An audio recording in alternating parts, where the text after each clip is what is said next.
Welcome to my channel. Baby corn and பச்சை பட்டாணி வச்சு சிம்பிள் கடாய் புலாவ் ரெசிபிக்கு ஒரு 1/4 கப் பச்சை பட்டாணி, அந்த பேக்கேஜில் வர பேபி கார்ன்ஸில் ஒரு 6 நம்பர் எடுத்து தின் ஸ்லைசஸாக சைட் வைஸாக கட் பண்ணி எடுத்திருக்கேன்.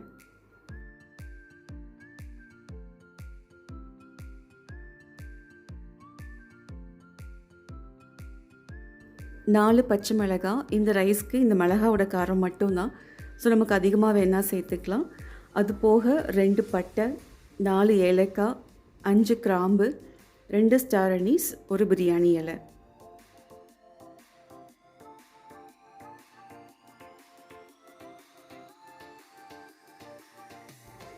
ஒரு நம்பர் பெரிய வெங்காயம், அதை லென்த் வைஸாக கொஞ்சம் தின் ஸ்லைசஸாக கட் பண்ணி எடுத்திருக்கேன்.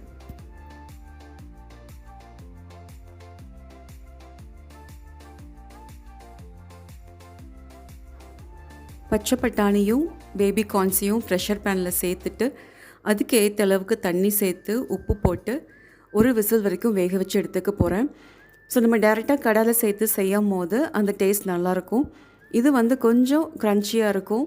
இன்னும் சாஃப்டாக வேணும் அப்படின்னா ஒரு விசிலுக்கு பதிலாக 2 விசில் கூட நம்ம வச்சு எடுத்துக்கலாம். அது நம்ம டேஸ்ட்டோட சாய்ஸை பொறுத்து.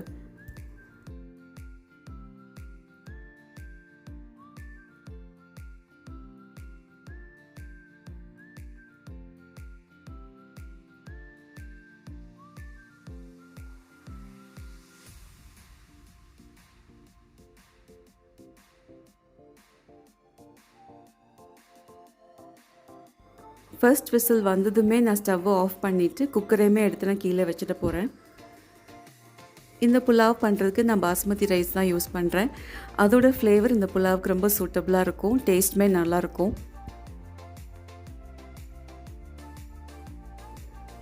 வெஜிடபிள்ஸோட ஸ்டீம் அடங்குற அந்த மீன் டைமில் 1.5 உலக்கு அரிசியை நல்லா அலசிட்டு நான் ஊற வைக்கல, அதை அப்படியே விட்டுற போகிறேன்.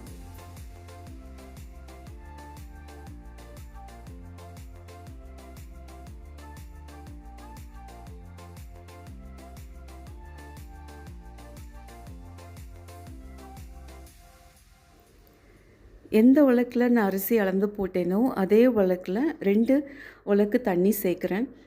ஸோ 1.5 போர்ஷன் அரிசிக்கு 2 போர்ஷன் தண்ணின்ற அளவில் நான் சேர்த்துருக்கேன்.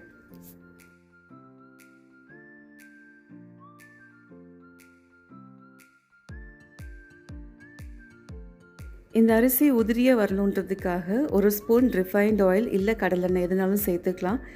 இப்படி நம்ம செய்கிறப்போ அரிசி வெந்ததுக்கப்புறமா ஒன்றோட ஒன்று ஒட்டாமல் ஆறுனதுக்கப்புறம் நல்லா உதிரியாக வரும். அரிசியோட குவான்டிட்டிக்கு ஏற்ற அளவுக்கு உப்பு சேர்த்துக்கிறேன்.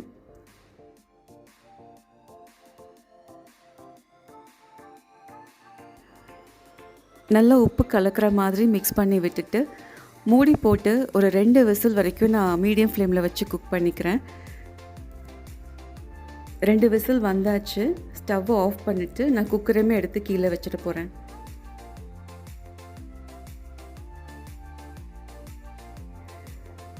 ஸ்டீம் அடங்கிருச்சு. ரைஸுமே கரெக்டான பக்குவத்தில் வெந்திருக்கு.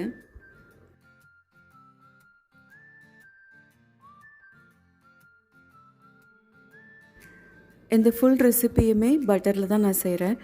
ஸோ கடாய் ஒரு மீடியம் ஹீட்டில் இருக்கும் போதே நான் பட்டரையும் சேர்த்துக்கிறேன்.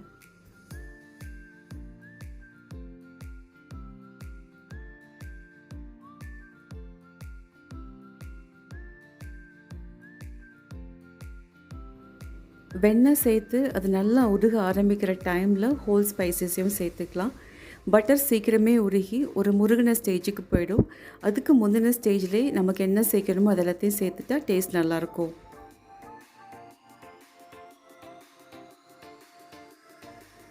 வெங்காயம்,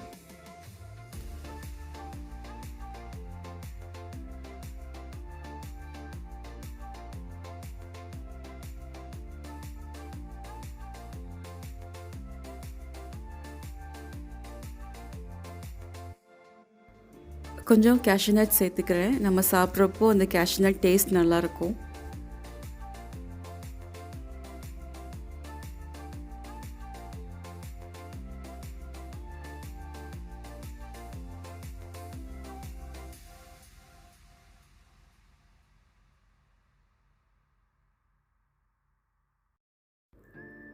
வெங்காயம் சேர்த்து கொஞ்சம் வதங்கினதுக்கப்புறமா பச்சை மிளகாயும் நான் சேர்த்துக்கிறேன். கொஞ்சமாக வெங்காயம் பச்சை மிளகாய்க்கு ஏற்ற அளவுக்கு உப்பு சேர்த்துக்கலாம்.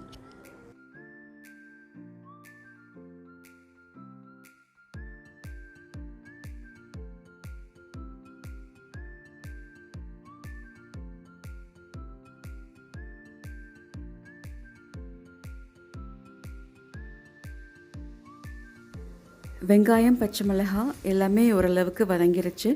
இந்த ஸ்டேஜில் நம்ம ஏற்கனவே பாயில் பண்ணி வச்சுருக்கிற பட்டாணியும் கார்னையும் சேர்த்துக்கலாம்.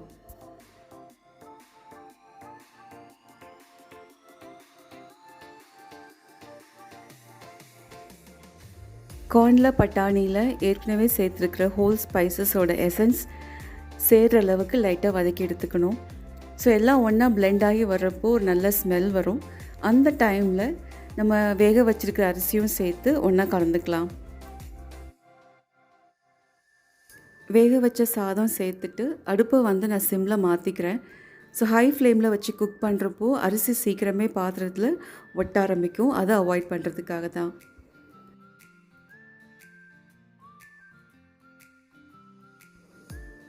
மறுபடியும் கொஞ்சம் பட்டர் சேர்க்குறேன். இது டேஸ்ட்டுக்காகவும் அந்த சாதம் சீக்கிரமே ட்ரை ஆகாமல் இருக்கிறதுக்கு, நம்ம எப்போ சாப்பிட்டாலும் கொஞ்சம் மாய்ஸ்டாக இருக்கிறதுக்காகவும் தான். ரொம்ப மைல்டான புலாவ். இது கூட கடாய் பன்னீர் சேர்த்து சாப்பிட்றதுக்கு பெஸ்ட் காம்பினேஷனாக இருக்கும். மேக்ஸிமம் இந்த புலாவ் நல்லா சூடாக இல்லைன்னா லைட் வார்மில் சாப்பிட்டா டேஸ்ட் நல்லாயிருக்கும். இதே புலாவ் ரெசிப்பியில் sweet corns, mushrooms, cauliflower, so நமக்கு எந்த வெஜிடபிள்ஸ் பிடிக்குமோ அதை சேர்த்து பண்ணாலுமே டேஸ்ட் நல்லாயிருக்கும். So home style kadai pulao ready ஆகிடுச்சு.